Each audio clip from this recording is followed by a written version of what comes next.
नाज़रीन, मैं हूं वाजिदुल्लाह और आप देख रहे हैं मेरे फेसबुक और यूट्यूब चैनल। उम्मीद करता हूं कि आप सब लोग खैरियत से होंगे और आप लोगों की ज़िंदगी अच्छी गुजर रही होंगी।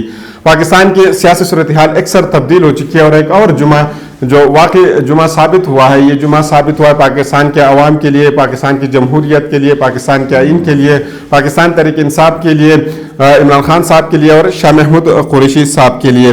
जो पाकिस्तान में जो पस्तायत का जो सिस्टम चल रहा था, सिर्फ इसी दौरान में नहीं बल्कि जो 70-72 साल से पाकिस्तान के अंदर चल रहा है, उसको एक ब्रेक मिली है और बहुत बड़ी ब्रेक मिली है। और बिलखुसूसन जो मौजूदा हालात है इसमें जो है ना बहुत बड़ी ब्रेक इसको मिली है। और सुप्रीम कोर्ट ऑफ पाकिस्तान से हवा का एक जो ताज़ा झोंका आया है, तहरीरी फैसले में न सिर्फ साइपर केस बल्कि पॉलिटिकल विक्टिमाइजेशन का अमल जारी जो है ना उनको भी रोका गया है। यानी 72-73 सालों से जो दर्जियाती उसके उड़ा दी गई है। जो 72-73 सालों से जो कुछ पाकिस्तान के ऊपर हो रहा था तो वो सारी चीज़ें जो है उड़ा के रख दी है। और ख़ास तौर पर जस्टिस अतहर अमीनुल्लाह साहब का जो इजाफी नोट है वो भी पढ़ने के बहुत ज़्यादा काबिल है। लेकिन जो जस्टिस मंसूर अली शाह साहब ने एक फैसला लिखा है, इसमें साइपर की बुनियाद उड़ा के रख दिया है और इसमें वाज़ेह तौर पर यह बयान किया गया है कि साइपर में ऐसा कोई जुर्म नहीं हुआ कि जिसके तहत सजाई मौत हो जाए, उम्र कैद हो जाए या 14 साल की सज़ा सुनाई जाए या इन पर ऑफिशियल एक्ट लगाया जाए। किन पर? इमरान खान साहब पर और शाह महमूद कुरैशी साहब पर। फिर जात उम्रा के अंदर जो है ना बहुत ज़्यादा मसाइल बन गए, वो बहुत ज़्यादा परेशान है और बिलखुसूसन नवाज शरीफ साहब बहुत ज़्यादा परेशान है, क्योंकि वो तो चाह रहे थे कि वो पाकिस्तान में आएंगे, उनके लिए प्रॉपर एक जो है ना सिस्टम तैयार किया जाएगा, वो आराम से जीत जाएंगे, उनके लिए खुला मैदान होगा वहाँ पे, वो जो ना आराम से जो ना अकेला खेलेगा। लेकिन वो सब चीज़ें जो ना इनके लिए अक्सर तब्दील हो गई है। अच्छा, अभी आते हैं वो फैसले की तरफ जो जस्टिस अतहर अमीनुल्लाह साहब ने जो लिखा है, मंसूर अली शाह साहब ने लिखा है, वो आपके सामने रखेंगे। फिर इसके बाद जो है ना वो अतहर अमीनुल्लाह साहब के जो इजाफी नोट्स है वो जो है ना लाजमी आप लोगों के सामने रखेंगे, क्योंकि वो पाकिस्तान के मुकद्दर को तब्दील के रख देगी। साबिक वज़ीर-ए-आज़म के खिलाफ इल्ज़ाम यह है कि उन्होंने खुफिया मालूमात को पब्लिक में बयान किया और फिर साइपर टेलीग्राम के बारे में बताया। फिर मजीद बताया कि हक़ायक़ को मरोड़ तड़ोड़ कर अपने मज़मूम हक़ायक़ और ज़ाती फ़ायदे के लिए इस्तेमाल किया गया है और इससे पाकिस्तान की सालमियत को नुकसान पहुँचा। और शाह महमूद कुरैशी साहब पर भी यही इल्ज़ाम है कि उन्होंने सारे मामले में इमरान खान साहब की मदद की। दरख्वास्त गुजारों ने बराह रास्त बिलवास्ता तौर पर बैरूनी ताकतों की मुफाद को फ़ायदा पहुँचाया और रियासती पाकिस्तान को नुकसान पहुँचाया। उन्होंने कहा कि हमने फरीक़ैन के दलाइल सुने और जिस हद तक हमसे मुमकिन हो सका हमने इनके दलाइल सुने कि इस हद तक किसी किस्म की सरकारी राजदारी जो भी होती है इसके लिए आर्टिकल ऑफिशियल एक्ट 1923 को पूरा बयान किया गया। पॉइंट 3 की शिक बे गौर से सुनने की जो है ना ये है काबिल है कि उसको सुना जाए। 5 शिक बे कायद के साथ जो जुर्म 2 साल तक बढ़ा सकती है या जुर्माना या दोनों के साथ, और इस एक्ट के शिक 12(1) के शिक बे के तहत अगले जमानतें हो गई है। इसमें एक और शिक का इजाफा किया गया है जिसको 5(3) बे के साथ जो सजाई मौत दी जा सकती है, उम्र कैद की सज़ा दी जा सकती है या 14 साल की सज़ा सुनाई जा सकती है या 28 साल की। इस केस में अब तक की जो शवाहिद अदालत के सामने पेश किए गए वो आप लोगों के सामने रखेंगे। उसमें अभी तक जो है ना कोई इनके ऊपर जो है ना कोई इस तरह जुर्म जो है ना साबित नहीं हुआ।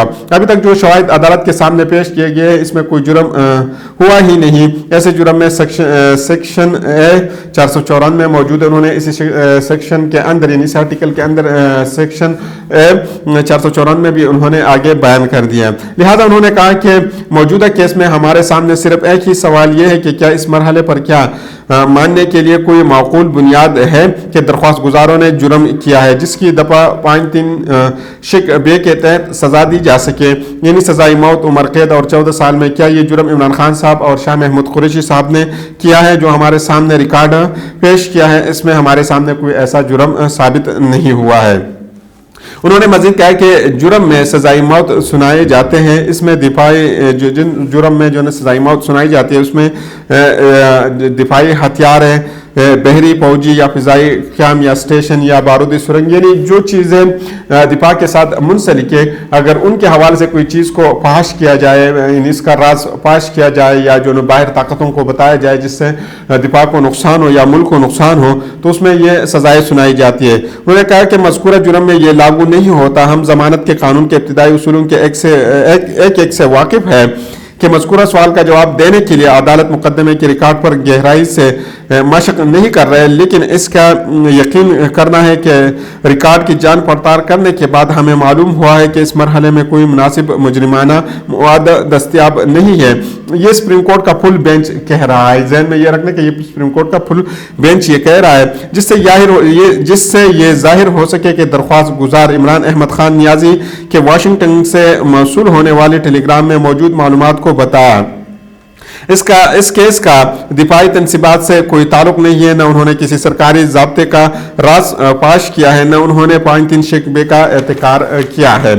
ہائی کورٹ نے جو ثوابدید درخواست گزاروں کے ضمانت کے حوالے سے استعمال کیا ہے وہ غلط استعمال کیا ہے۔ جو چیف جسٹس صاحب اسلام آباد ہائی کورٹ نے غلط کیس کی خارج کیا ہے کہ یہ سزائے موت کا کیس ہے۔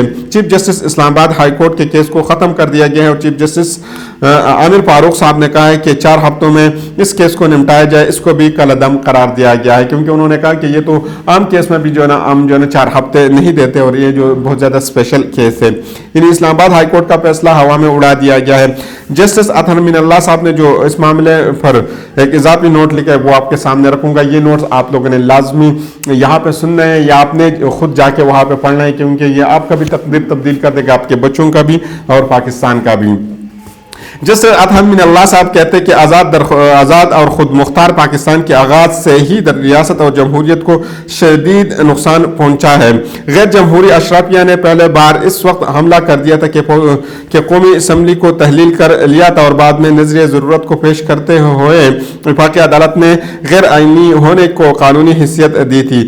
سیاسی مخالفین کے خلاف جبر کی بنیاد رہی۔ تقریباً تمام وزیر اعظم وقت سے پہلے عہدے سے ہٹائے گئے اور اس کے بعد قید رکھا گیا، وزیر اعظم کو نااہل قرار دیا گیا اور سیاسی مخالفین کو ستایا گیا ہے اور انتخابات سے روکا گیا ہے۔ اور 2018 کے انتخابات میں بھی ایسا ہی کچھ ہوا اور ایک جماعت کے ساتھ یہ سلوک کیا گیا، یہاں تک کہ ایک وزیر اعظم کو پھانسی پر چڑھایا گیا اور بعد میں لوگوں کو اس کے جنازے میں شرکت کرنے سے بھی روکا گیا۔ یہ ذوالفقار علی بھٹو صاحب کے حوالے سے بات کی جا رہی ہے۔ قوم کی زندگی فوجی ڈکٹیٹر کے سامنے گزری ہے اور پھر جنہوں نے آئینی وزیر اعظم کی حکومت گرائی، پھر بدترین جرم کا ارتکاب بھی کیا اور پھر ان کو قید میں بھی رکھا گیا ہے۔ اس کے برعکس منتخب وزیر اعظم کو قید میں رکھا گیا ہے اور وہ خود ایک دن بھی نہ قید کا سامنا انہوں نے کیا اور نہ وہ کبھی جیل گئے۔ لیکن اس کے برعکس جو وزیر اعظم کو قید میں بھی رکھا جاتا ہے، جلاوطنی پر بھی مجبور کیا جاتا ہے اور مزید آنے والے انتخابات سے روکا بھی جاتا ہے۔ پھر انہوں نے کہا کہ بلوچستان اور اس وقت کے شمالی مغربی سرحدی صوبہ یعنی ابھی جس کو ہم خیبر پختونخوا کہتے ہیں یا سندھ سے تعلق رکھنے والے سیاسی قیادت یا مخالفین اور آراء کی وجہ سے تاریخ کی کتابوں سے ہٹایا نہیں جا سکتا۔ حقیقی انتخابات کا تصور پچھلے 7 دہائیوں میں فریب ہی رہا ہے۔ اس جمہوری عمل اور عوام پر گہرے اثر ہوتے ہیں۔ یہ الیکشن کمیشن اور متعلقہ حکومت کا فرض ہے کہ وہ اس بات کو یقینی بنائے کہ عوام کو اپنی مرضی کے مطابق رائے استعمال کرنے کے لیے سہولیات میسر کرے۔ یہ بھی ان کا فرض ہے کہ اس بات کو یقینی بنائے کہ ایک سیاسی جماعت کے خلاف جبر یا جبرانہ نظام کا کوئی تصور نہ ہو اور دوسری پارٹی کے ساتھ حسنی سلوک کیا جائے۔ بہت اہم بات انہوں نے یہاں پہ کی ہے۔ ہمارے جو تاریخ ہے، جو ہمارے جو انتخابی تاریخ ہے، بہت سے بے چین ہے۔ اس میں سیاست کے ساتھ جبرانہ سلوک رکھا گیا ہے، یعنی پولیٹیکل وکٹمائزیشن کی گئی ہے۔ جن لوگوں نے الیکشن میں حصہ لینے ان کو جیلوں سے باہر ہونا چاہیے۔ یہ بہت زیادہ اہم انہوں نے پوائنٹ لکھا ہے کہ جو لوگ اب 2024 کے الیکشن میں حصہ لینے چاہتے ہیں ان کو جیلوں سے باہر رکھنا چاہیے اور ان کو آزادانہ طور پر الیکشن میں حصہ لینا چاہیے۔ تمام سیاسی قیدیوں کو رہا کرنا چاہیے۔ درخواست گزاروں کو قید کرنے سے کوئی مقصد حاصل نہیں ہوگا۔ انتخابات میں ان کی رہائی حقیقی انتخابات کہلائے گی اور اسی طرح لوگوں کو اپنے حق استعمال کرنے کے قابل بنائے گی، یعنی ضمانت کی رائے کو مسترد کرنے کے لیے کوئی غیر معمولی حالات نہیں۔ مزید انہوں نے کہا کہ ایک حقیقی انتخابات کی ضرورت ہے کہ ایک سیاسی عمل کے طور پر سامنے رکھا جائے جو عوام کی آزادانہ رائے ظاہر کرے۔ गैर मायारी इंतखाबात बैन अल-अक़वामी स्टैंडर्ड पर भी नहीं उतरेगी। हर उम्मीदवार, हर शहरी और को जो प्रिंट और इलेक्ट्रॉनिक मीडिया तक रसाई होनी चाहिए कि वो आवाम के मसाइल वहाँ पे बयान करें। एक हकीकी इंतखाबात की ज़रूरी तौर पर जो है ना ज़रूरी है, ये सारी चीज़ें उन्होंने बताई है। फिर आगे इन्होंने एक लंबी सी लिस्ट ये जो है ना ये पॉइंट दिए। अगर इसके ऊपर हम गुफ्तगू करेंगे तो ये वीडियो काफ़ी लंबी हो जाएगी, तो आपने लाजमी जाके इसको पढ़ना है, क्योंकि इसको पढ़ना भी और साथ साथ आपने समझना है। तो अगली वीडियो तक मुझे इजाज़त दीजिए। अल्लाह हाफिज़।